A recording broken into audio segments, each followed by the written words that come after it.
안녕하세요. 알고 있는 건축 상식을 알기 쉽게 전달하는 알근 알십의 건축가 인디입니다. 첫 번째 영상은 부담감과 생소함으로 타 유튜브 스타일을 모방했지만 이제는 저만의 영상으로 분위기를 바꿔보려고 노력 중입니다. 모든 일들이 처음이 어렵지 어떻게든 해나가면 길이 보인다는 대전제가 맞는 것 같습니다. 구독과 좋아요 누르는 것 잊지 마시고 오늘은 형태에 대해 소개하는 시간을 갖도록 하겠습니다. 지난 시간에는 복잡한 건축물의 형태를 전선면 볼륨으로 간단하게 치환하여 이직하는 사람들의 인지에 대해 말씀드렸습니다. 그렇다면 건축에서 형태는 얼마나 복잡할까요? 보통은 형태라면 그냥 생긴 모양이라고 생각하실 겁니다. 저도 그렇게 생각하면서 첫 건축 강의를 들었습니다. 그런데 수업이 진행될수록 형태는 폼이라는 단어로 많이 사용되었습니다. 왜냐하면 형태라는 말에는 모양이란 의미 외에도 너무도 많은 의미들을 담고 있기 때문이었습니다. 그래서 형태를 들을 때마다 지금은 무슨 의미로 사용되는 건가를 찾게 되면서 점점 수업에 이해하기 힘든 상황이 되었습니다. 그런 와중에 어떤 때는 미국으로 가서 폼이 어떻게 사용될까 알고 싶을 정도로 저 세상 말처럼 답답했습니다. 당시 답답함의 정도가 어느 정도인지 간접 체험을 해드려 보겠습니다. 제 고향인 부산에서 통용되는 문장 중에 이런 말이 있습니다. 가가. 다시 한 번 더 말씀해 드리죠. 가가. 바로 해석글을 달아드리겠습니다. 어떠세요? 의향과 뉘앙스 차이로 지역 사람들은 소통이 가능한 내용입니다만 이걸 형태라고 말해도 서로 다른 의미를 찾을 수 있다고 생각이 되시나요? 그래서 저는 형태라는 말에 대해 근원적으로 접근해 보고 건축에서 통용되는 의미들을 먼저 소개해 보겠습니다. 아시다시피 형태는 시각적인 요소가 많습니다만 그 외의 요소도 형태 인지를 할 수 있음을 강조하려고 화면에서 시각적인 내용을 차단하기 위해 암전을 도입해서 설명드려 보겠습니다. 빛이 없는 창고를 상상해 보십시오. 그 속에서는 주변뿐만 아니라 자신의 형태, 나의 앞, 뒤, 좌우도 볼 수 없습니다. 마치 1차원의 한 줌이 된 듯 답답함을 느낄 것입니다. 여기서 박수를 치겠습니다. 어떻습니까? 모양을 볼 수 없지만 대략의 크기, 즉 공간감과 사방이 딱딱한 재료로 이루어졌다고 짐작되지 않습니까? 지금 목이 마르군요. 마침 바가지 같은 것이 잡히는데 물이 담긴 것 같습니다. 잠시 마시고 진행하겠습니다. 이제 이 장소를 빠져나와 야시장으로 모시겠습니다. 답답하신 분도 계시고 알아차리신 분도 계시리라 믿습니다만 시장 상황까지 설명드리고 저의 의도를 밝히겠습니다. 시장을 지나다 보면 고기 굽는 냄새에 이끌려 자신도 모르게 그 장소를 찾아가는 경험을 다들 해보셨을 겁니다. 후각만으로도 고깃집 형태를 느낀다는 것입니다. 이 영상의 의도는 우리가 오감으로 형태를 인지한다는 것입니다. 형태를 인식하기 위해서는 시각은 빛이 있는 공간이 필요합니다. 청각과 후각, 촉각은 재료의 특성을 파악할 수 있습니다. 미각은 안타깝게도 건축물은 먹을 수 없다는 사실만 파악할 수 있습니다. 따라서 형태인지는 4가지의 감각이 동시에 작용하기에 사람들은 최대 157가지 경우의 수로 건물의 형태를 생각하게 됩니다. 예를 들어 DDP 건물의 형태를 설명한다면 처음에는 4개의 감각을 하나하나 적용해 보는 겁니다.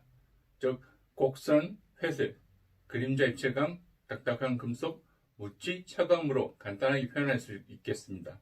그러나 이러한 4개의 감각을 조합을 하게 되면서 나중에는 형태를 아주 복잡하게 설명할 수 있습니다.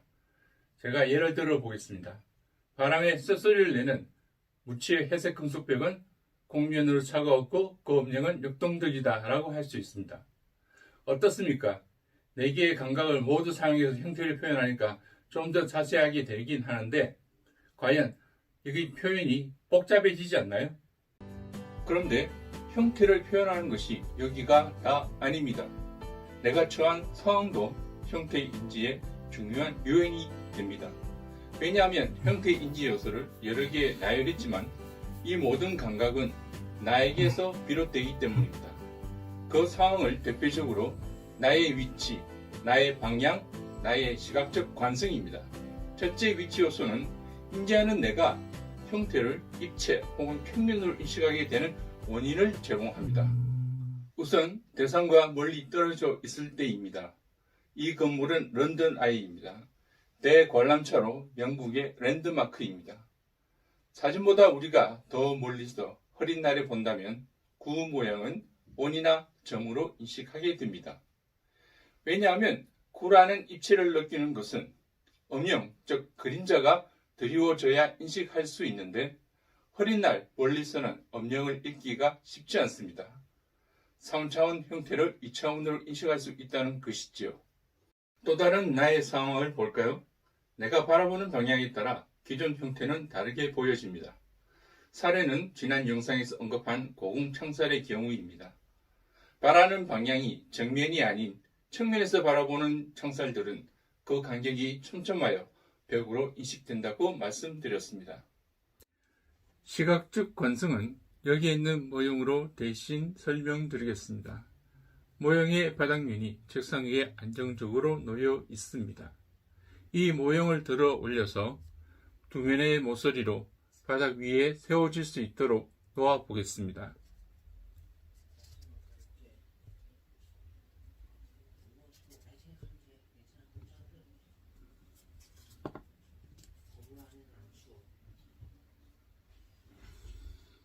어떻게 보이시나요? 마치 당장 기울으실까 노심초사하지 않습니까? 항상 중력 환경에 적응된 우리는 힘의 방향이 지구 중심으로 향해 있어서 조금이라도 균형을 잃으면 넘어지거나 떨어진다고 생각합니다. 이런 관성적 생각이 사물을 볼 때도 똑같이 적용하게 되는데 이런 현상을 시각적 관성이라고 지칭하고 있습니다. 다시 정리해보면 형태를 인지하는데 오감과 세 가지의 나의 태도와 입장이 사용됩니다. 형태 인지하는 데 경우의 수가 3,609개로 확 늘어났습니다. 왜냐하면 건축은 거대 복잡계들로 형성된 자연 혹은 신체를 모방하여 창조하기 때문입니다.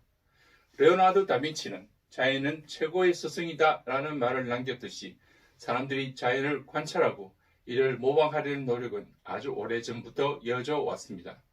건축을 구성해주는 형태, 공간, 에어상, 프로그램, 설비, 구조, 기능, 사회적 맥락, 디자인 이론과 원리들이 자연이라는 거대 울타리 밑 일부에서 나왔습니다. 이런 관점을 건축 형태의 경우에 들어서 보완 설명해 드리겠습니다. 예를 들어서 나무가 좋아서 목재로 실내 바닥, 벽, 천정을 다 마감을 해도 숲속의 경험적 사시사철 잎의 색이 바뀌고 나뭇잎 사이로 햇살을 받는 상큼한 분위기를 재현할 수 없기 때문입니다.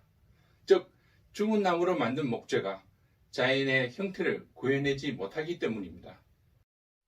그런데 말입니다. 건축가는 그럼에도 불구하고 형태를 돋보이게 하는 방법을 알고 있는데 그것이 빛과 그림자입니다.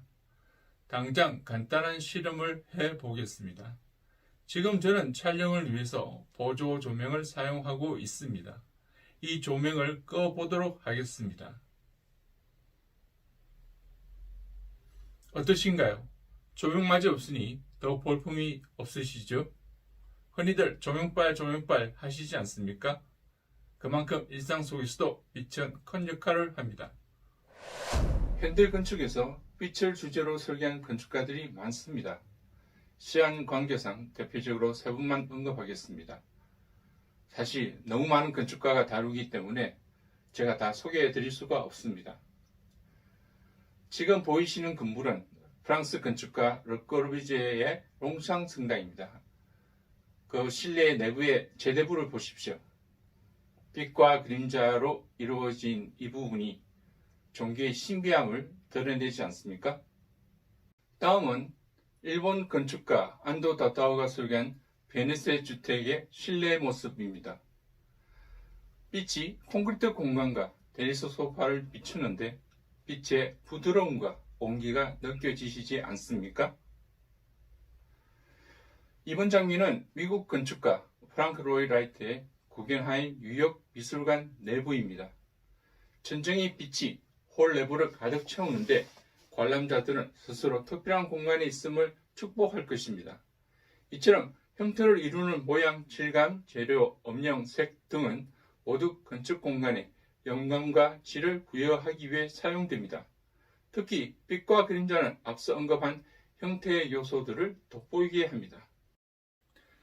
자, 오늘은 여기까지이며 앞서 말씀드린 내용을 요약하자면 건축에서 형태라 하면 나를 중심으로 인지되는 모양, 질감, 재료들이며 나의 상황적, 내가 바라보는 시선의 위치, 방향, 시각적 관성에 따라 형태는 다양하고 복잡하게 인식됩니다. 건축 형태가 복잡하기에 우리는 점, 선, 면, 볼륨으로 단순화하여 그 의미를 찾고 다시 개별 형태 특성을 조화롭게 구성하여 독창적인 건축물을 만드는 겁니다. 왜 그럴까요? 그것은 우리 삶의 영광과 질을 높이기 위해서 좋은 건물을 찾기 때문입니다. 오늘 영상이 건축을 이해하는 데 도움이 되시기를 바라면서 구독과 좋아요 부탁드립니다. 안녕.